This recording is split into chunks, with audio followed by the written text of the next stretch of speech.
One, do we have to sail through rough waters to get to the open horizon of the American dream? What will we hear in a joint session of Congress from President Donald Trump? Two, the host of a brand new show on Fox, My View with Lara Trump.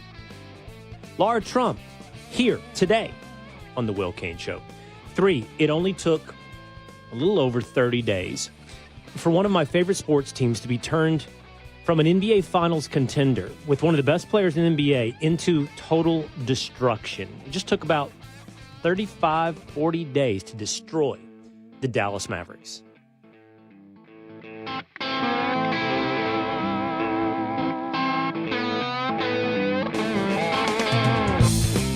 It is the Will Cain Show, streaming live at foxnews.com, Fox News YouTube channel, and the Fox News Facebook page every Monday through Thursday at 12 o'clock Eastern Time. Terrestrial radio, 36 stations across this great United States of America, but always available by subscribing at Apple or on Spotify. We got a big show for you today, including Lara Trump, who's going to be joining us here in just a few moments. Fellas in New York, I have a question for you. You know the name of our guest today. You're familiar with our guest today. You're familiar with her family. You're familiar with who she's married to, and you're familiar with her show. With all of that runway laid, let's take the plane to flight. As I ask, one at a time, quickly, and without contemplation, I want you each to pronounce my next guest's name. Tinfoil Pat, what is her name? Lara. Dan. Lara Trump. James. Lara Trump. You guys were all the same. Now, it's easy for man 2 and 3 to copy man 1 and all go down the same path. This is difficult for me. I don't know why. I don't know why there are some words, some languages, and some names that are really hard. But the Lara name is very difficult for me. I am inconsistent. I don't know which one to go with. And it's a little bit like going to the craps table in Vegas. I just throw the dice out there. Whatever comes up, it comes up each and every time. Okay? I think at times I've said Lara. Lately, I've gone with Lara. I know it's not Laura. Yes. Now, it is spelled Lara. There is no U. Now, the U would make it Laura, correct? Do I have that right? It would be Laura with a hard O sound with a U. Correct. Laura. Drop the U, and now where am I? I'm on a 50-50 shot between Lara and Lara. Both spelled the same way? Lara? You got the Texas accent too. So James did say Lara Trump. James said Lara Trump in the meeting earlier. Did I? Yeah. Fake news. Just pointing that out there. You could go with Mrs. Trump. Okay, but it's not Lara. I know that in my head. It's not. That's Lara Logan. Yeah. Right. She spelled the same way, goes with Lara. But Lara, soft O, not the hard O, right? That you would get if you get the U in there. Laura, you. And this is difficult because she's in the middle ground. Lara is how you say it. Am I saying it the right way? Lara? Yes, and I know this to be the case because I literally had the same problem like 2 months ago. I was like, how do you pronounce? And like I heard people pronouncing it a certain way. And I'm like, is that right? And so I went down this whole rabbit hole with her name in particular. So yeah, I think it's right. And that's the thing. I don't think I might be in the minority, but I'm not alone in my difficulty in knowing which pronunciation we're going with. So what happens is if I hear her introduced on television, I end up hearing different versions of it, which just further adds to my confusion. And I don't know what to go with. So today we're going to go with Lara, and then we're going to ask her, are we getting it right? Okay, that's the first question we're going to go with in just a few moments here with Lara Trump. Let's get to this, though. Story number 1. President Donald Trump, addresses the nation in a joint session of Congress tonight. He's expected to address the American dream. how we can look forward to a better tomorrow and fulfill the promise of America. It does come on a day when tariffs have been imposed officially on Mexico, Canada, and China. 25% tariffs on Mexico and Canada, accepting energy imports and exports. 10% tariffs on China. As of midday, the stock market trading down 2%. There has been upfront honesty from many within the Trump administration about this period of adjustment, that it's going to take some time. There will be troubled waters. And it strikes me that in order to get to that open horizon of the American dream, you probably inevitably have to sail your ship through some troubled waters. Why is that? Because we are in a moment of creative destruction.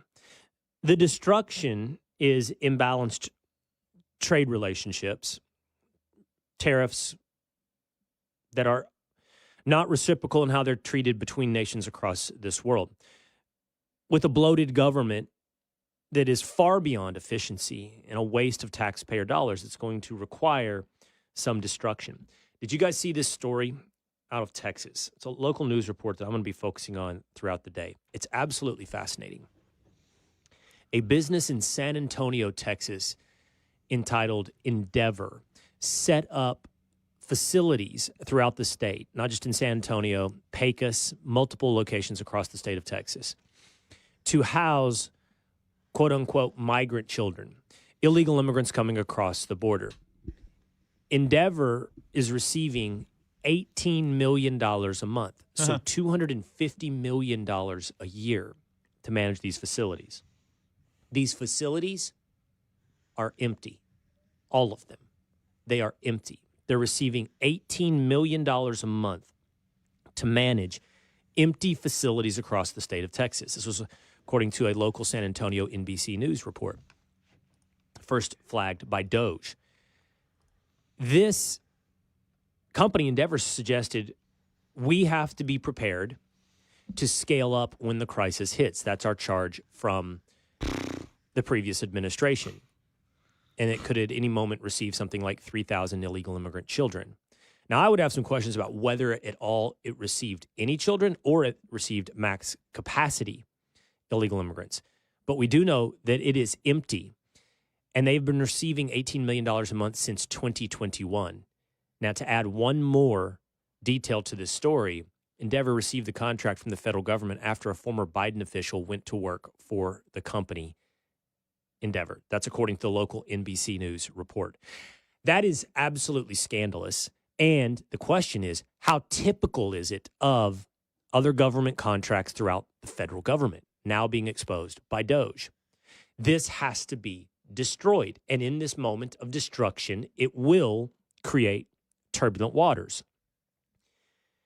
I think that's what we have to do to get to, a promise of a brighter tomorrow, fulfilling the American dream. I think the response to that has to be, if you are in disagreement, more than sloganeering and the appearance of being a non-playable character in the debate over America. In other words, you have to be more than the Democratic senators who cut videos today about Donald Trump. I want you to watch this video, singular, cut separately, from Elizabeth Warren, Cory Booker, Mark Kelly, Chuck Schumer, and more. To Americans' sensitive data, Social Security numbers, tax returns, health care, inspire thousands of essential workers, people who help our veterans get their benefits, people fighting Ebola in Africa so it doesn't come here, frozen funding for vital programs that so many American families need, cancer, education. But they're all saying the exact same thing. They're reading from the exact same script with the exact same graphics and captions overlaid, the exact same video. It is reminiscent of that famous montage of newscasters across the country all imploring us to be in this together when it came to COVID. I think it was, if I remember correctly, all suggesting together in unison and on script that the vaccine was safe and effective. We keep hearing this kind of sloganeering and NPC mindset, no matter what the topic, including possibly the most important topic of our time, war and the potentiality of World War III. Yesterday on the Fox News channel, I hosted a debate of various players of varying disagreement over Donald Trump, Vladimir Zelensky, and the history of Ukraine and Russia. That conversation was received, I would suggest, with nothing short of sloganeering. 2 days, let's walk through some of the comments that came up. But some of the first were explaining that I was repeating Russian talking points and was nothing more than a shill from Moscow. This is random Twitter personas, so not someone that you need to give extra weight to, but enough that it caught my attention. It seems like, says Cable News Watcher, Will Cain is taking his orders from Moscow. What a sellout. He should be fired. Next, we have other comments like someone named Richard Angwin on X. Will Cain's Putin-Trump defense is a disgrace, interrupting a Russian journalist, exposing their failures while Trump cozies up to Putin and dismisses Ukraine fight. Pathetic. America deserves leaders who stand for freedom, not dictators. Let's do one more. Will, I love, this is on Facebook. Will, I love your presence on Fox, but not the 4 p.m. Eastern time. I would much rather hear about news like Martha reports, which is more like news. Your program is enlightening, but too slow. Nothing personal. Okay, that one was less substantive and more just critique of the show. Sorry, I can't see which one is which, so sorry. The order's out of whack. That's okay. I sent that to you. Yeah. I had one person tell me yesterday that it was the most boring show in 25 years of Fox. Factually incorrect. Fox. Factually incorrect. I don't know. I mean, that's his opinion. And he's been watching 25 years worth of Fox. Your opinion, man.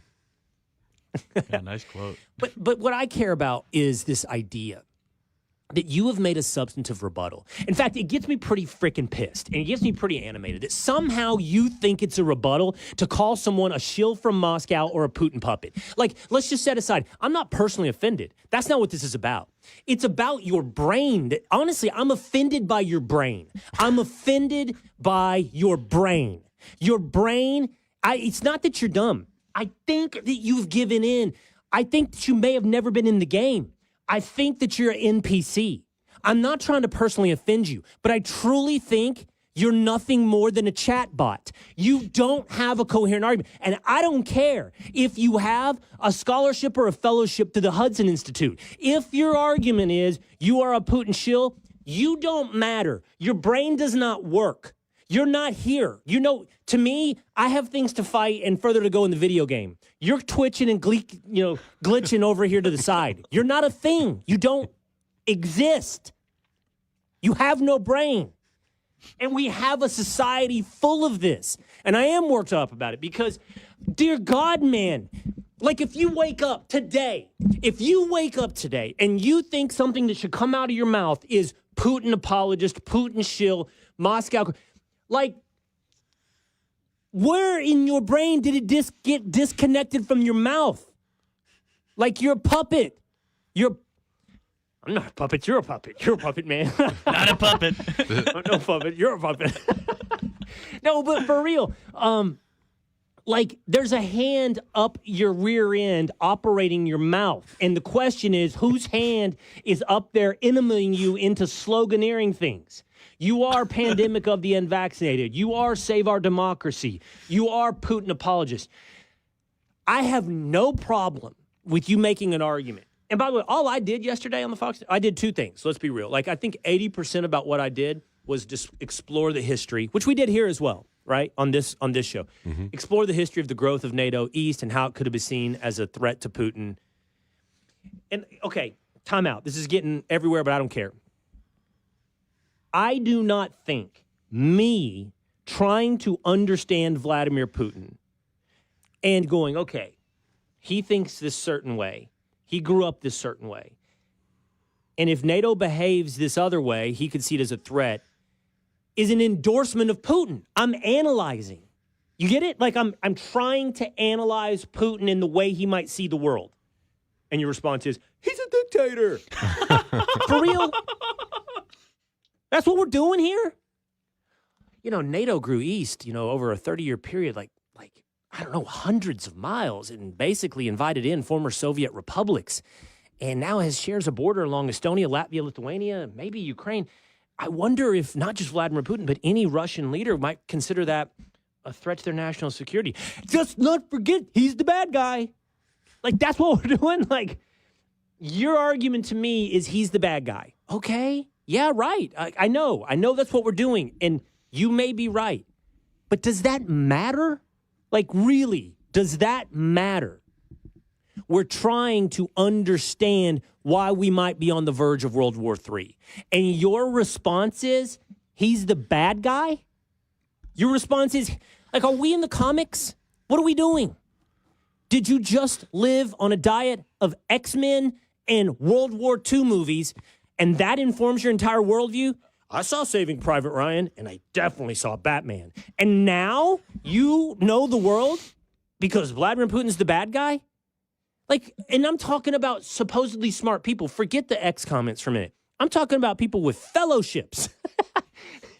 I'm talking about, like, serious supposed thinkers.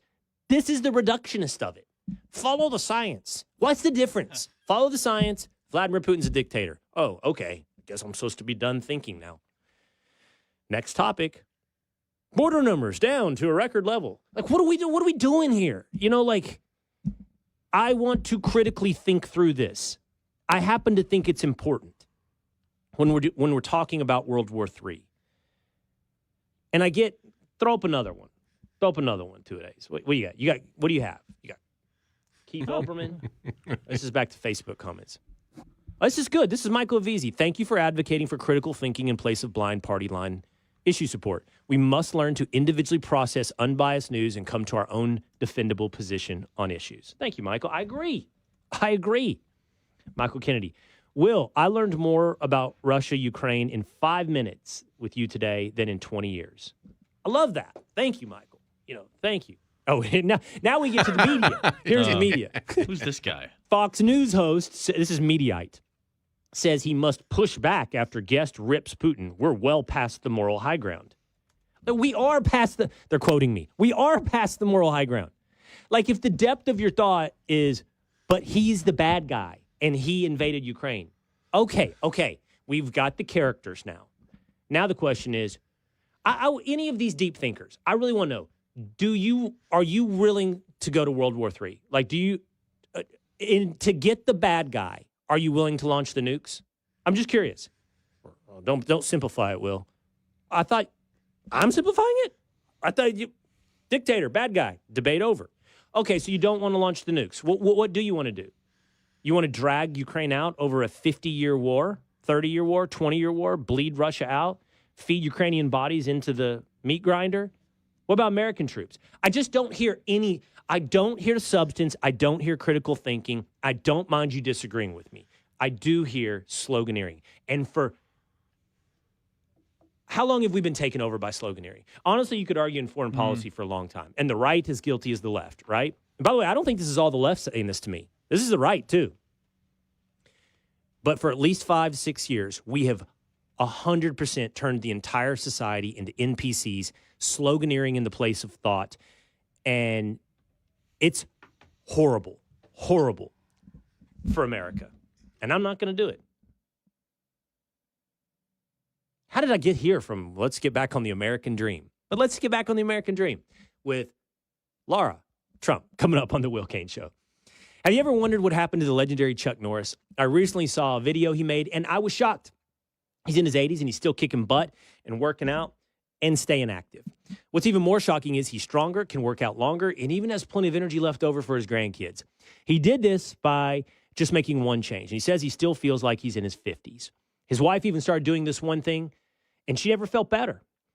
She says she feels 10 years younger, and her body looks leaner, and she has energy all day. Chuck made a special video that explains everything. Make sure you watch it by going to chuckdefense.com/Cain or by clicking the link below this video. It will change the way you think about your health. Once again, that's chuckdefense.com/CAIN. And click on the link.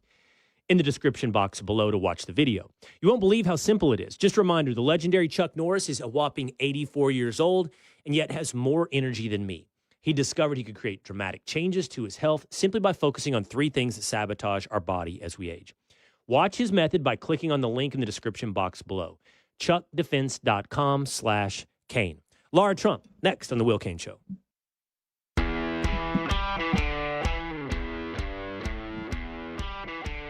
Lara Trump coming up in just a moment here on The Will Cain Show, streaming live at foxnews.com, on the Fox News YouTube channel, and the Fox News Facebook page.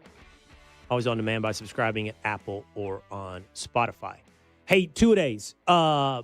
You told me the Brooklyn Brunch crew was asking about me on Putin and Kremlin and Zelensky in World War III. Yeah. What was the outcome?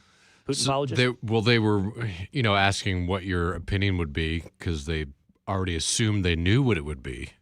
But then I don't know what that is. What did they assume? Just like pro Trump in Pro what? Yeah, with Zelensky and Trump in the Oval, and Taking Trump's side? Yeah. AKA America? Yes, essentially. Yeah, the Brooklyn Brunch crew hates that. The hipsters Hates America? The hipsters hate that. They just hate that. Hate but no, America. so I sent them your monologue, and they actually were appreciative of the way you approached the topic. So they liked it surprisingly. And I was like, hey, look, guys, you should watch our show more and not just make assumptions. I just don't know. Well, what I'd be curious about is what did they appreciate about our conversation yesterday? I'll get more. I'm like genuinely curious. Like, I'll get the notes. Because, and I know not everybody is into the sloganeering stuff, but I feel like we've lost too much of our country to that mindset. Believe the science stuff, right? And now applied to war. And it's, by the way, I don't even think it's just people on the left. I see people on the right, and I see people at Fox, friends, making these arguments. And I cannot believe how cavalier. That's the word. Mm-hmm. It's just so cavalier. Let's not forget he's the bad guy. Oh, well, okay. Well, I guess we're done thinking now. We're done here. Okay, we're on to the nukes. Let's do that. Okay, my next host is a Fox News host, and she didn't make that argument, but she's the host of My View with Lara Trump. Let's start here. I've done this every time. I mean, I've interviewed you. I don't think I've ever met you in person, but I've interviewed you, I don't know, dozens of times. And I will bet you over, let's just call it a dozen interviews, I have tried 2, maybe 3 different pronunciations, okay? I've ran out Lara. I've ran out Laura. I don't think I've ever gone full Laura, but I know that I have not been consistent. How am I today? I'm going with how do you the say bet it? that It's I made. Lara. I think you said it right. Lara. Not Lara. too bad. Yeah. Yeah, okay, good. It Yeah. took me a while. It's Why like haven't we met in Goldilocks. person? It's kind of in the What's middle. going on? Are you avoiding me? I just don't think our lives have intersected. I don't think we've ever been. Well, we were probably at a rally together at MSG, but that was Probably. us Okay. and 30,000 Well, other people or whatever. I would say what the next number time, was. you're But never going to get one of those again. That was a once in a lifetime opportunity. We'll never see something like that again. But I digress. But yeah, look, Will, I've been called a lot of things. Are we done? The pronunciation of my name, I'm really not that concerned with. You've done a very nice job. I have never been offended by any way you've said it, but it's Lara for those Well, do you know wondering. what? Thank you. I wouldn't expect you to be offended, but it is time that I get it right. I Thank think you. it was yesterday. You were on the news channel with me. Was it yesterday or the day before? And somebody got on me again. I could see it on social media. Get her name Really? right. I'm like, well, Oh. do you know it? Because it's a crapshoot for me every time. But I'm going with Lara, and it sounds like I'm right. Hey, That's by right. the way, You got is it. that really the last rally? We're never going to see another rally? Well, look, Will, that one at Madison Square Garden. First of all, if you remember back probably around a year ago, Donald Trump was talking about like just kind of toying with the idea of what if we did a rally at Madison Square Garden, like the heart of New York City. And people were like, that'll never happen. That's nuts. And then we got that rally and it was absolutely off the charts. Incredible. I mean, the reception he got there, anybody who was even around for any of that was wild. It was amazing. So my point is, I don't ever think we're going to see a time where we have the enthusiasm for a presidential candidate like we saw for Donald Trump and the turnout in like the deep blue areas of this country, like New York City, at a very divisive time like we're in right now, like we got with that. That's my point. Will we have more Trump rallies? Right. I don't think Donald Trump can stay away from rallies. So we'll probably have more Trump rallies. Yeah. Yeah, he's got to do one for when he's campaigning for his third term, right? That's also my favorite, is all the people out there who are like, we know he's going to do a third term. He's going to try and change the Constitution. I'm like, calm down, everybody. This guy has put so much of his life on hold for this moment right now. He is cramming it all in, Will, because he knows he's only got 4 years. There will not be a third Trump term. I know some people will actually be disappointed about that. But yeah, he's serving this one out. He's going to do it in incredible fashion, and he's already hit the ground running, as everybody can obviously see. When did you and Eric start dating? What year would that have been? Oh, God, you want me to look really old right now? 2008 is when we started dating. Yeah. Okay. When did you meet the president? He wasn't the president then, but when did you meet your father-in-law? I met my future father-in-law like a few months after Eric and I first started dating. Our first date was in July of 2008. And then I went with Eric he was like, you want to go watch some tennis with me? The US Open out in Queens in New York. And the way I grew up, Will, is that if you go to like some sort of a sporting event, you're sitting in the bleachers. So I dressed to go sit in the bleachers. Little did I know when we showed up at that, I think that's in September in New York, we went like on an elevator and we come out in this very nice area. It's the boxes, it's the suites there at the US Open.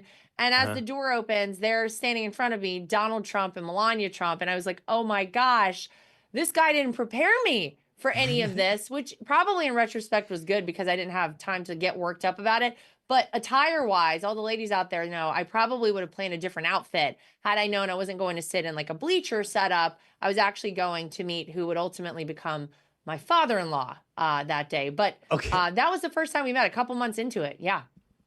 I've got so many follow-up questions where I was really going to go, but now I have to chase this for a minute. You knew who your father, you didn't know you were going to be engaged, but you were dating Eric. You knew who Donald Trump was. First, okay, back up another step. You're from North Carolina, right? So give me a little bit about your upbringing. Were you from a small town? Were you from Charlotte? Were you a private school girl? Were you public school, small town? Like, what's your background? Well, I don't want to get all Kamala Harris on everybody, but I grew up in a middle-class family. So we've heard that before. My parents were small business owners. I went to public school my whole life, Will, and I went to a state college. Okay. So I grew up in Wilmington, North Carolina. And I went to, here's a famous little tidbit for you. Michael Jordan and I went to the same exact high school, not at the same time. I'm not that old, folks. Okay, everybody calm down out there. But in the gym at Laney High School says Michael J. Jordan Gymnasium on it. And the athletics director, who was still the athletics director and the basketball coach when I went to Laney High School, was the one who cut Michael Jordan from the basketball team, if everybody remembers that famous story. So I grew up, with everything I ever needed, but not everything I ever wanted. My parents made sure that my brother and I worked really hard. We had chores. We had to get jobs whenever we were, able to legally. I think 14 and a half or something is whenever we had to get a job. And so I grew up, I honestly believe, like probably most people in this country, ever in my wildest dreams did I think that my last name would be Trump or any of the rest of it? Absolutely not. So it's been quite a ride. So not some high society arranged relationship is what we're talking about. And that's kind of what I wanted to figure out. Like, no, and by the way, I'll tell you like, this. I know New York. Yeah. But sometimes that does happen. You're right. Like Not families know other families. Not at all. Not the case. My parents, I think, had maybe been to New York twice ever in their lives and visited, we stayed in like, the Hilton downtown or something. But I met Eric, and the night I met Eric, I didn't know that a guy named Eric Trump even existed. I knew Donald Trump clearly, and I knew of Ivanka because I got like 17 magazine or whatever it was called back in the day, and she was in there.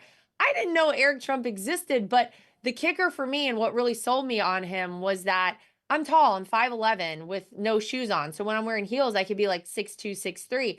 This guy was taller than I was, and I was wearing heels, and I was like, oh, all right, so who's this guy and what are we doing here? Yeah, that was it. That's all it takes. He's 6'5". How tall is Eric? 6'5". Yeah. How tall is Don Jr.? Don's probably 6'1" or 6'2". I'm going to say 6'1". Okay, so Eric's taller. I don't think I've met Eric in person either. So I didn't realize he was 6'5". What really throws me off hold too on. is everyone sees how tall Barron is. Barron is taller than Eric now, and that just really is. I can't even. My mind goes crazy when I see that. Hey, Laura, how many? Your oldest kid is how old now? I have a 7-year-old boy and I have a 5-year-old girl. So those are my two. How tall is your 7-year-old boy going to be? If you're 5'11" and he's 6'5", have you guys done that? Like, I'll tell you this. I'm 6'2". My wife is 5'9", 10. So my oldest, who's now 17, he's 6'4" to 6'5" right now. And I will remember when the doctor said what the best rule of thumb is double their height when they're 2. I don't know if you did that. I so I remember did this. that. And it said 6'4". It said Okay. 6'4", and I think he's going to be taller than 6'4", both of them. So I'm curious how tall your 7-year-old boy's going to be. I remember our pediatrician telling us to do that, and I'm sure we did it. And I have no idea what that number is right now, but both of my kids are in like the 90th percentile for like the height charts for their ages. So yeah, I think we're gonna have a couple of tall ones. My daughter, though, I'm always like, oh, I don't know that I want her to be much taller than 5'11", because I remember in high school being so much taller than all the boys, and like that was embarrassing for me. Now it's great. It's sunshine, lollipops, and rainbows. But we'll see. I think we got a couple tall ones on our hands. Yeah. No, I think you're right, and I've had that debate. I can imagine that, because there's a period in a girl's life where you don't want to stand out. You don't, even if it's a perceived asset, right? Right. You don't want to be taller than all the other girls. And I think with guys even, I do think there's a diminishing return. And if I'm guessing, I think it is 6'5", like where Eric is and where my son is getting right now. Once you go 6'6", 6'7", you arrive at, where did you play basketball territory? Yeah. And if the answer is no, like, oh, you play what's basketball, wrong with that guy? huh? Yeah. Right. Exactly. Right. So funny. Well, we'll see. I'll report back. Give me 15 years. Back to the bar real quick. So this guy walks up to you. First of all, did people tell you that's Donald Trump's son, Eric Trump? Or did he come up and he say, hey, I'm Eric Trump. You'd never heard of an Eric Trump. How did it work? How did it work that you put the pieces together? As to who he was. Zero advertisement. We happened to kind of be in the same area of this bar, and one of my friends started talking to one of his friends, and naturally, because we were the two tallest of our friends, we started talking, and it was actually after we left that night that one of the girls who worked there was like, you know who that was you were hanging out with all night? That was Donald Trump's son. And I was like, oh. Honestly, sadly, my immediate reaction was like, maybe I'm not going to be into this guy, because you have an idea in your head as to what someone with a famous name would be like. And fortunately for me, I was very wrong about who Eric Trump ended up being. And he texted me. I said this on my show last week, but he texted me the next day, and I had a Razor phone, by the way. So like texting, remember you had to hit the button like several times to text. Yeah. So he wrote me the wrong name. He said Laura when he texted me. And I was like, I don't know about this guy. I don't know if this is going to work out. But we chatted and finally went out on a date, and we didn't order a single item of food for 4 hours because we were in such deep conversation on our date. And I hope that we left the waitress a very nice tip, because I was a waitress one time, and that's the pits. Whenever people come in, they don't order food, but it worked out. I love a Here we are all these years conversation. later. And I love a long conversation, but I would order. I mean, I would think I'd remember to order. You'd That be must have been one starving. amazing conversation. Like you and Eric must have incredible conversations. Yeah, we do. No, okay, so now I'm going somewhere with all this. Trust me. I love So it. now, with that background, you go to the U.S. Open and you go upstairs, and it's Donald Trump, and you had those preconceived notions, not only probably about Eric, but also Donald as well. And by the way, there's not a single American that doesn't. Everyone has a preconceived notion of the president. Of course. Even before he's president. All right, so then you meet him and Melania, and I was. Here's where I'm going to ask you a different question first. Like, were you intimidated? Like, you walk in, like you're from Wilmington. This is when you meet them. Like, how intimidated are you in that moment? I feel like anyone can appreciate when you meet the person who might be a future in-law, right? It's already terrifying, and you're already trying to impress this person, and, all the things, you're already nervous about it. when it's Donald Trump, the ante is up quite a bit, very clearly. So yeah, I was nervous, and I was like, I don't even know, what do you even talk to Donald Trump about? Like, how's this going to go? And I will tell you, Will, the one leveler, and people out there who love the 2 scoops of ice cream story from the old days in the White House will love this. The thing that really settled me down was that he, we met and we said hello and kind of exchanged niceties. And then he goes, you know what? I'm going to get an ice cream. Do you want an ice cream? You like ice cream? And I was like, oh my God, ice cream. Like, I could do this. And then we sat and we had an ice cream together and we talked and it was all good. And I was like, oh, he eats ice cream too. Everything's okay now. I don't know why. That one made me feel very comfortable. Were you more intimidated? Were you more intimidated? And I'm not just going to talk about that day. Okay. How about this? In the first couple months that you and Eric are dating and you are getting to know, with increasing frequency, Donald and Melania, were you more intimidated by Melania or Donald? Are you kidding me? Melania is the most gorgeous person I've ever seen with my own eyys, like in real life. I knew this. Yeah, that's intimidating. Yeah. Right. You could go in. I think you could go into the meeting or the first time you're going to meet them and be more intimidated by Donald. But he will disabuse you of that pretty quickly. Yes, I've personally been through that experience. Exactly. He will disabuse you of that within. She's always giving that, like, great. I mean, she's gorgeous. She dresses beautifully. And she's a very nice person too, which is also, whenever you have these ideas, oh, what are they like? And, gosh, how many stories are written about all of it. But she's so nice. And it's, one of those things where I think as a woman, you appreciate so much someone like her who is just so beautiful, but so kind and was always very, very nice and welcoming to me. So, yeah, that's so funny. Okay. But it's a wild ride. I still don't even know how I ended up in all these places. Well, it's amazing. Believe it or not, I'm bringing this around. This is all headed in direction, but I'm indulging every curiosity. Okay, so here's what the first question was going to be after how to pronounce your name. I joked with you about the third term, okay? And he wannabe dictator, all that. Forget it all, okay? Yeah. Let's just for a minute say that he did want to. Well, the next thing, once you got over the whole dictator thing, would be yeah, but he's getting pretty old, right? So what I'm curious about and why I asked when you first met him, which I think your answer ended up being 2008. You dated Eric in 2008 or 2009, met him in the first couple of months. So now you've known Donald Trump for, that's 16, 17 years. Has he slowed down? Have you seen anything, which, by the way, the answer has to be yes.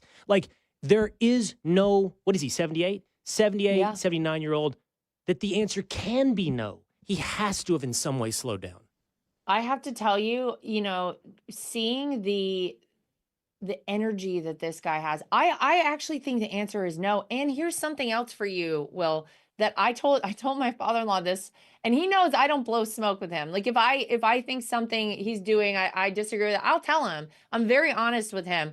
I really believe he looks better now than he even did 10 years ago. You typically see a president in office and the job is so taxing and is so stressful to be president of the United States that most of the time people come out on the other end of a term or two in office and they've aged rapidly. Donald Trump, in some crazy way, I think looks better now than he did during his first month and a half during his first term in office.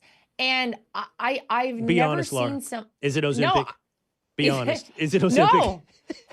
I don't know what he's doing. He looks amazing. He looks amazing. He's but lost truly, weight, for sure. I've never seen him more energized, more enthusiastic, and having a better time than he's having right now. I think for me as a family member and as someone who's seen him go through hell and back, that's the thing that I'm taking right now that I think is so great is that the first term in office, it was just like the rug was pulled out from under him and he was doing everything he possibly could just to survive. And he did a lot of great things during his first term. This time he's on full offense. He has not had a day of defense as far as I can see. And he's enjoying himself. He's actually loving the job. And that's a great thing. And so, no, I don't know that I've ever seen him more energized or enthusiastic about things as he is right now. Okay, so this is my point. Watch this. Watch what I'm about to do. This is a professional broadcaster. All of this is headed to this topic real quick with you. So you've got your new show, My View, and it's done great. And we had you on the Will Cain Show on the Fox News Channel. We talked about your ratings. It's done great. And you devoted so much of your first episode to Maha, and that seems really near and dear to your heart, right? Like this whole Make America Healthy Again thing is something you clearly are passionate about. It's not just like a talking point, and it's not just a thing. You care about this.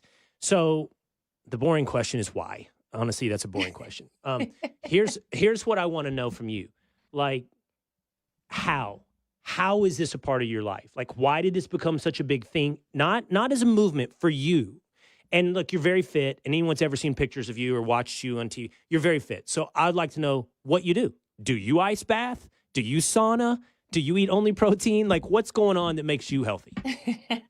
I love the question. Yeah, the entire second episode of My View was dedicated to the Make America Healthy Again movement. And I am so encouraged because I feel like we're at a time in our country where people are finally starting to care about what they're putting in their bodies, what they're feeding their kids. For so long, I kind of feel like a lot of us were asleep at the wheel and just kind of like, oh, well, it's on the shelf in the grocery store, so I think it's probably good for me.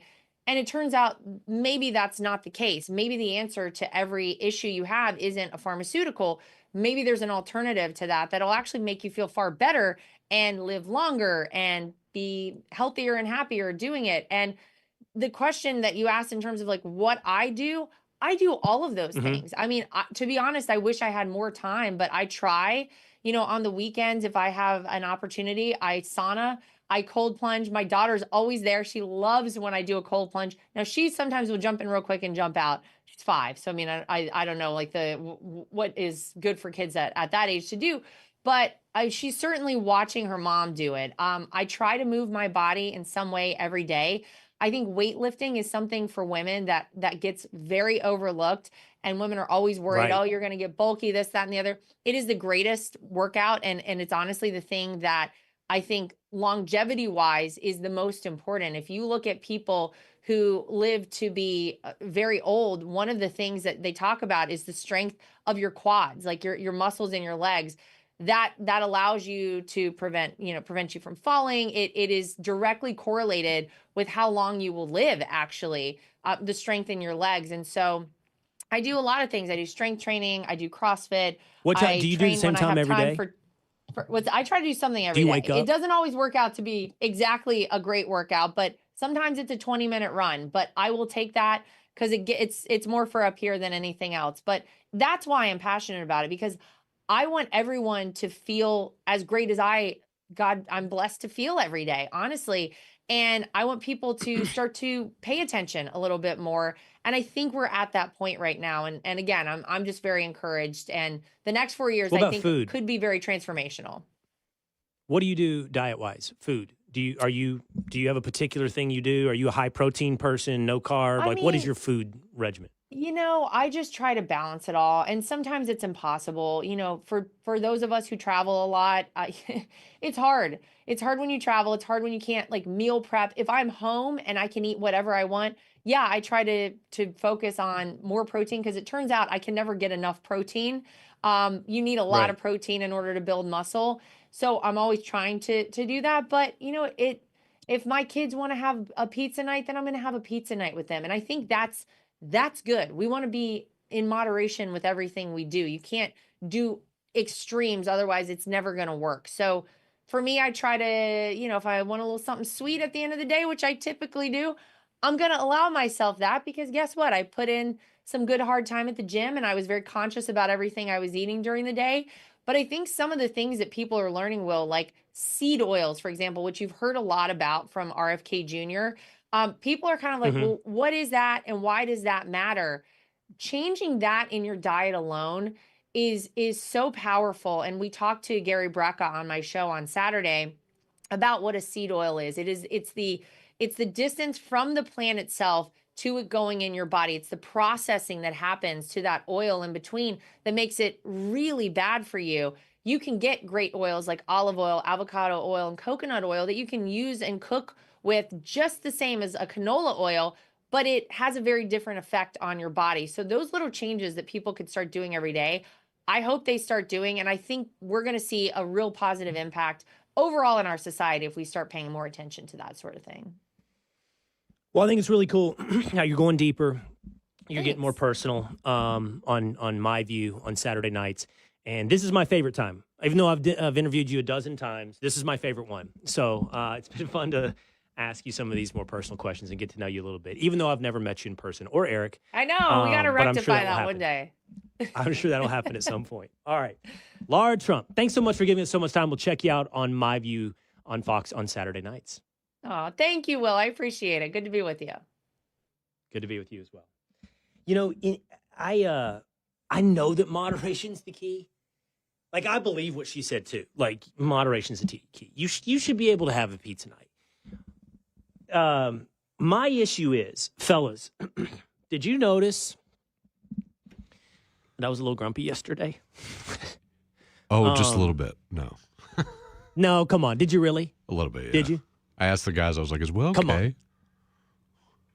Yeah. Well, you might have thought I was grumpy today the way I was ranting. No, at the that was beginning of the fun. show. That was pointed. That was fun. I think you were grumpier last week. Well, I didn't ask you about last week. I'm gonna mute you, Patrick. I can't do moderation on nicotine. Can't do it. Yeah, That's what I'm getting at. Because it gives you the hiccups. Can't do it. What are you laughing at, tinfoil? I quit on. When did I quit? Sunday night. Sunday. You don't even know. No, maybe You don't it was even know. Saturday. I It could was tell. Saturday or Sunday. I can't remember. I thought in the back of my head when we had our meeting yesterday, I was like, I bet Will stopped doing Zen for the day. You probably watched my I'm view. like 2 or 3 days in. Mm-hmm. You guys had a quick meeting, right? Yeah. I'm two- that was- I'm 2 or 3 days in. And yesterday I realized you're catastrophizing everything. Like, everything is horrible. So mad about this, and that, and this show, and that show. And Mm-hmm. at some point I'm like, dude, this is you. And by the way, I feel I'm much more pleasant Like today. today's rant was The great. thing about the nicotine Do you is have I have one? no moderation. I love it. I'd love to do it 3 times a day. I would love that. After coffee, after the show, at night. That's when I would like to do it. I can't, because it turns into I'm dragging ass. I feel low energy. Have one. I feel great. Have one. It's like every mood, it's better with it. And then the next thing you know, that's bad. Yeah. I'm on a yo-yo string all day long. No control. Everything is a Pavlovian dog response. Brushed your teeth. Time for a nicotine. This and that all day long. And I can't do it. I can't moderate. And I'm so disappointed in myself because I really like it, Yes, you can. but I don't like the long-term effect. And there's different things for all of us. I can totally be moderate on drinking. Like, I don't remember, once a week, twice a week, maybe. I'm not even into it that much anymore. Don't like it that much. But Some people have too much brunch. I don't know. Lame. Yeah. You got to do lame nicotine on the gum. drinking. Yeah. I've increased. That's my New Year's resolution. No, I just need to do no nicotine. To drink more. We need a whiskey sponsor How much for do you drink, Patrick. tinfoil? Do you have a drink every night? Like five of the nights. Yeah. 5 a night? 5 of the five. nights. 5 a night? 5 of the night. 5 of 7 nights. 5 of 7 nights. Really? 2 days. How many nights a week do you have a drink? Probably 3. Sometimes a Thursday will get cut in there. It's like a Thursday, Friday, Saturday type thing? Yeah. Sometimes a Thursday. Yeah. If I'm feeling a little warm weather. James? 1 to 2. You're 25. BS. No, but I'm really BS. wrong. I'm really big on the only drinking when way. you go out type deal right now. Oh, yeah, so of I'm course. really all or nothing with it, which is maybe not healthy. You're either. just in a different phase of your life, too. You're just a totally different phase of your life. Like, I know what Patrick's doing, and I've done that, where it's like the day's over. My work day Yeah. is over. Maybe I'll make a cocktail at home, right? But I went through that phase, and I cut that out. Yeah, see, that I makes don't you do feel that. bad. I Yeah. truly believe. When I get home, I don't really drink at home much. If I want to have a beer, I'll go have a beer. with It the wife adds or up something. after a while. It's cheaper that way at home. That's why you It find is, a dive yeah. bar. And they only charge you for 2. That's Some why you got to things are do. hard You to got to do moderate. the Central Park date. Because you buy your own I should have wine. asked Lara Trump how many nights a week she drinks. I damn near asked her everything else. The only thing I didn't ask her was what James wanted. What bar was she at? So he can make sure what? You can go to the same kind of bar that... I literally told him, I was like, stop blowing his phone up with nonsense. All right, let's take a quick break because one of my favorite teams in the world that I root for has absolutely been blown up, and all it took was 30 days. Next on the Will Cain Show.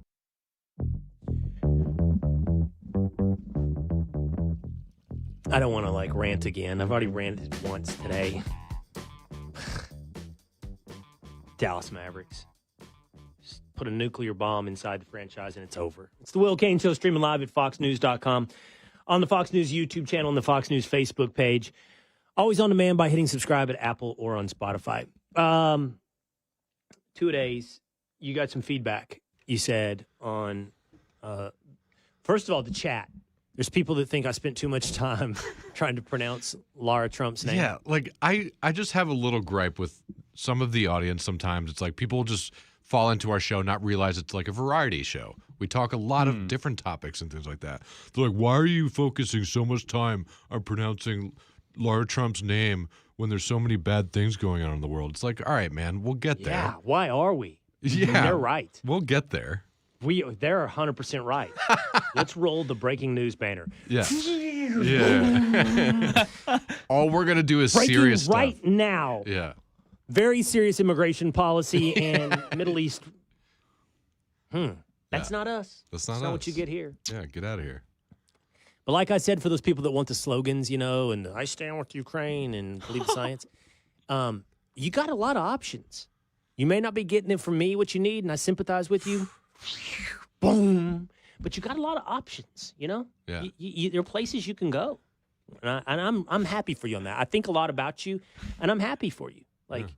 It's like a donut shop, You went into the donut shop, and you saw the eclair, and you're like, why don't you have glazed? They're right there. Look, there's like a freaking whole tray of glazed. Why is that eclair not a glazed? That's why they have menus We're at not restaurants.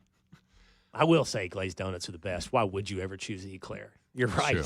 I mean, there's just no donut that beats the glazed. Period. The apple fritter is in the range. Ugh. It's close. No, wrong. Are you kidding me with an apple fritter? No. You don't like an apple fritter? No, sir. Can I tell you why you're Weird, wrong? man. Okay. You're focused on the apple part of the apple fritter, and you're like, I don't want fruit in it. But the apple's chopped up and buried in there, and it's only a hint, and it's the same color as the dough. So you don't even know. It's just happening every once in a while, and you're getting the apple flavor, which is pleasant. But here's the kicker on the apple fritter, okay? Here's what it offers that no other donut offers. The perfect ratio of fried to not fried consistency. Because it's got all that folds and ups and downs, it gives it a lot of opportunity for the harder crust on the outside. You following with me? I'm right? following. But then when you break it open, it's soft and moist on the inside.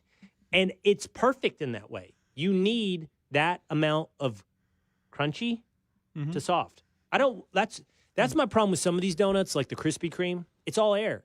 It's just all air. You want substance. I need, and that's what I love about the LaGuardia American Express Club French toast. Perfect combination of crunchy outside to soft inside. And I'm going to give you another one that fits that ratio. An underrated food, the churro. The churro accomplishes the same thing. I agree. Good food. I like that one. Sounds So like that's why you guys are wrong about the fritter. It sounds like you want an apple fritter without an apple in it. I think the apple's an afterthought in it. I don't even think you notice much of the apple. I'm allergic, so. And I would say the bear claw could be that, but the bear claws are often too soft, too spongy. Okay, what's the Brooklyn Brunch Crew want to know? Yeah, let's get back to serious issues. Well, geez, come on. What the heck? Roll the breaking news thing. Do we have it? No, so this is a friend of mine, part of the Brooklyn Brunch Crew, who is very, hot on Ukraine and defense of Ukraine. And it's a kind of a backhanded compliment. He goes, these smart people like Will just put their heads in the sand, blame Zelensky, come up with absurd counterfactuals, and pretend it's not a part of a larger strategical realignment and shift towards authoritarianism.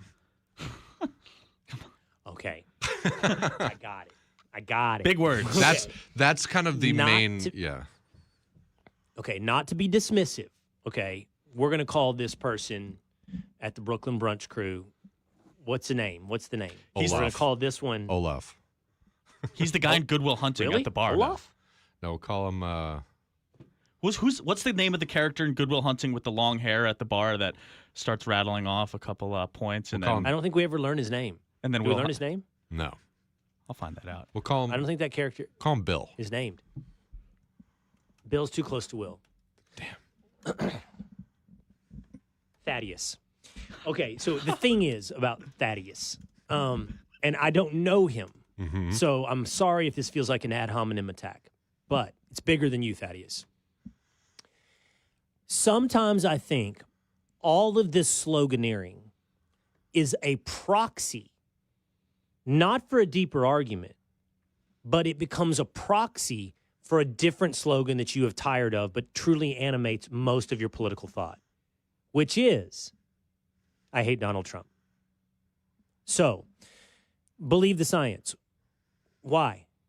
Why did that and the vaccine become a proxy fight that divided society? And the answer to that is, at least in part, Donald Trump. It became a proxy fight for Donald Trump, right? And you keep going on all these issues. Ukraine has become a proxy for Donald Trump. You're pro-Ukraine because you're anti-Donald Trump. And so when you make the argument, Thaddeus, that it's a realignment of the world towards dictators and authoritarians, the United States is beginning to position itself with dictators and authoritarians. And in the words of Democratic Senator Chris Murphy, why would he do that? So that he can reposition the United States into an authoritarian and dictator kleptocracy, oligarch kleptocracy. That's what those were literally Murphy's words.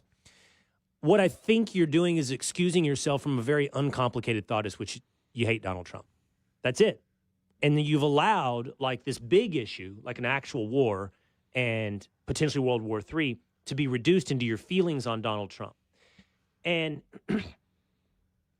because I don't think what we're seeing is a global realignment of authoritarians and dictators versus the democratically elected free world. I don't think that you could even believe that. I don't think you believe that.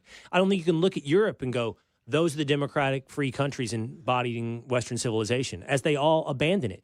You guys should watch the Will Cain Show today at 4. You should watch it. I have a stunning stat for you. Okay, I'm going to give you a teaser. What percentage of the German population do you believe is now migrant or foreign born? Migrant, lineage, or foreign born? Save it. No, you can answer that one. Okay. Tease that. Go ahead. What do you think the answer is? What would you guess? I'm just going to prove that I didn't read all of Baylor's email. 45.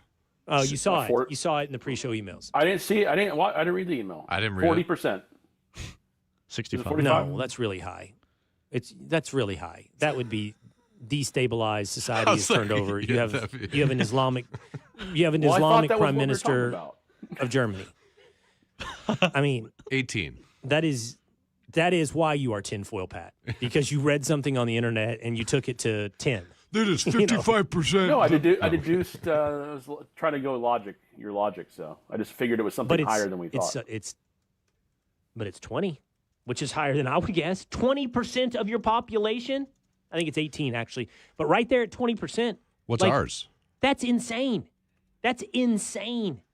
And that is we're talking. And the reason I bring that up is we're talking about, well, these are democracies. Here's a question for Thaddeus: do you consider Jordan a democracy? Do you consider Lebanon a democracy? Do you consider Saudi Arabia a democracy? Do you consider Libya a democracy? You're headed down that path in Europe. You're headed down that path, okay? How does that neatly fit into your world of dictators versus democracies? And I do agree that there is a world alignment taking place, and we may be stepping away from the post-World War II alignment, that our interests are always aligned with Europe's interests, but I don't think it's the simplified dictators and authoritarians. I think that's built on the weak foundation of I hate Donald Trump. Go ahead. But he did. I mean, he's just staunchly wants to defend Ukraine and wants Ukraine to be okay. And so before this happened, he was, if Trump did something good with ending the war, he was willing to accept that as a good thing and a thank you to Trump type deal. So he was willing to overlook his hatred for Trump at some point, but now it's being handled in a different way. So now it's back to kind of Who, that. Thaddeus? Yeah. So Thaddeus does he want peace or does he not want peace? Wants peace. That's the question. Yeah. Okay, is he willing to give land concessions to Vladimir Putin to accomplish peace? Would he be willing to do that? I Meaning, can't speak for him. You keep Eastern Europe, Eastern Ukraine. You keep Donbass. You keep Crimea. No. You keep some of what you won through this war as part of the peace process. Would he be willing to accept that? I don't believe so, no. Oh, well, then he doesn't want peace. Okay. Oh, he doesn't want peace. This is not pro-Putin. This is realism. Here's Right. realism.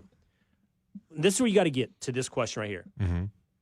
Do you want peace? Yes. Okay. Are you willing to make concessions to the gains that Vladimir Putin has won in this war? And you can say he's the bad guy, and you can say he's morally wrong, and you can say all that. And you can be right. You can be right. But there is no doubt he has won portions of Ukraine over, right? And so are you willing to give those up and say Ukraine will never join NATO in order to accomplish peace? Would you give those two concessions? And if the answer is no, I will not, then I don't think you really want peace. You want to win the war, and that's different than peace. Right. And so then I would say, can you win the war? Can you win the war? And you say, well, we can't win the war without the United States. And that's also true. Therefore, you don't want peace. You want to continue funding the war in Ukraine until, and then you have to answer that question. Until what? Until you beat Vladimir Putin back to the borders that existed before the invasion? And by the way, I'm going to make a prediction here. Most people that would say yes won't stop there. I'll bet you they wouldn't stop there. If they could push, by the way, they can't push Putin back. If they could, they would already have done it. And what are you going to sell me on? Another $100 billion is going to get it done? I mean, like, Regime change? what is it? How much money does it take to get us back to those borders? They won't stop there. Because the people that are issuing those slogans that are actually driving these policies, they actually just want Russia to fall. I think that's true. I think they want Putin to fall. And then I think they have a hard question to answer, like, why and for what? Why are they confident that what comes after Putin is better than Putin? They've done that. They've made that mistake every time over and over. What comes after Saddam will be better than Saddam. What comes after Gaddafi will be better than Gaddafi. What comes after Gorbachev will be better than Gorbachev. And then you get Putin, right? Why are they confident that whatever comes after Putin will be better than Putin? Last thing, go ahead. Yeah, last thing. Just because I think they're worried about Trump's relationship with Putin, which is kind of, What does that mean? just like they're worried about what he might want to accomplish with Putin. So if someone else was in charge of Russia, that it might not be so. Speaking They for just think he's too buddy-buddy with Putin. yeah, kind of that sort of thought. Okay, how about this? Putin flew to Texas and rode around in a pickup truck with George W. Bush in Crawford. What are we doing here? Like, Yeah. are we going to pretend like America has always treated Putin like, I don't know, Nikita Khrushchev? They haven't. He hasn't always been your mortal enemy. And maybe he is now, but like, I think that's worth all those questions we just asked. The one thing we just went together through for Thaddeus. Mm-hmm. Is he fat? Because I said Thaddeus. No, he is very, very fit. He's ripped. Thaddeus is fit. Of Yeah. course he is. So- Incredibly. Brooklyn Brunch Crew. Yeah. Well, if The he's- Brooklyn Brunch Crew's fit. They're- Aren't they? Are they really? In general. Very, very. Really? Tattoos, fit. Why does that surprise you, James? I'm going to tell you something. The Brooklyn Brunch Crew rides their bike through Central Park. I mean, I they do get too. up and they work out. They're runners. They're And early they've got runners. the thing, they've got the aerodynamic helmet, Well, and they've got yeah. the tights. Yeah. I know these people. I know these people. Yeah. But I And just then kind they of drink assume, mimosas. I always just kind of assumed the gym bro is kind of based because maybe that's a younger thing. Yeah, but they're not for bulk. No. They're not bulk. No, they do cardio, Yeah. James. Come on, keep up. I have It's to, a I have totally to walk different, you through yeah, life. totally different vibe. They do cardio. Yeah. They're lean fit. Interesting. That codes. Haven't you seen this? Cardio codes left, lifting codes right. Yeah. It's true. Yeah. yeah, it's true. especially the bikers. It's true. If And you're not everybody on the left is an obese, blue-haired trans. Sure. They just pretend to like those people. But if you're going for bulk, you lean Pretend. more right. Okay. There are not actually blue-haired obese people in the Brooklyn brunch crew, nor anyone of diversity, nor anyone of Hey, a how dare you? minority race. How dare you? They simply have friends that you don't know about, and they have empathy. That's how it works. God damn it. I think the issue is But see they're the not Brooklyn. actually invited to brunch. Sometimes, what the hell? I'm just messing with you, Dan. I know. It's funny. I'm just messing with We you. like brunch. It's a good time. All right, the Mavericks have killed. I mean, the Mavericks are dead. I don't even want to talk about it because it just makes me mad. Kyrie Irving's out for the season. Here's the best. I just saw this. I don't know if I have it pulled up. A list of the Mavericks injuries. And it's like 7 or 8 deep. It's Derek Lively, Daniel Gafford, Kyrie Irving, Anthony Davis. And it has all their injuries listed. And then it said, Nico, brain dead. The GM of the Mavericks. He's suffering from a severe season career-ending injury.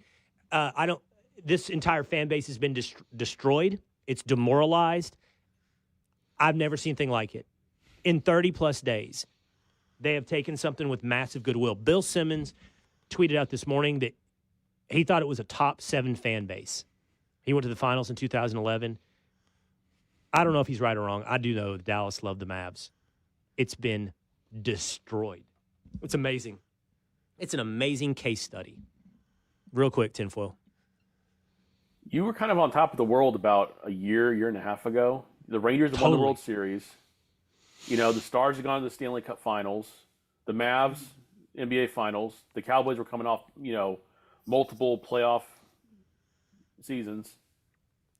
Longhorns. It's pretty bad right now, right? Hmm.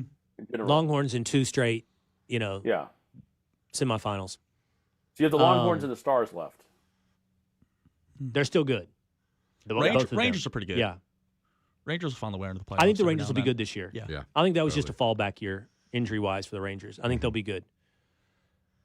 But yeah, the Mavericks, Cowboys are stuck in mediocrity. But you're right, Patrick.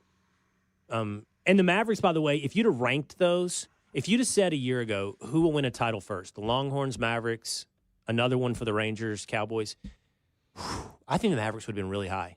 I think you would have ranked them really high on the probability list.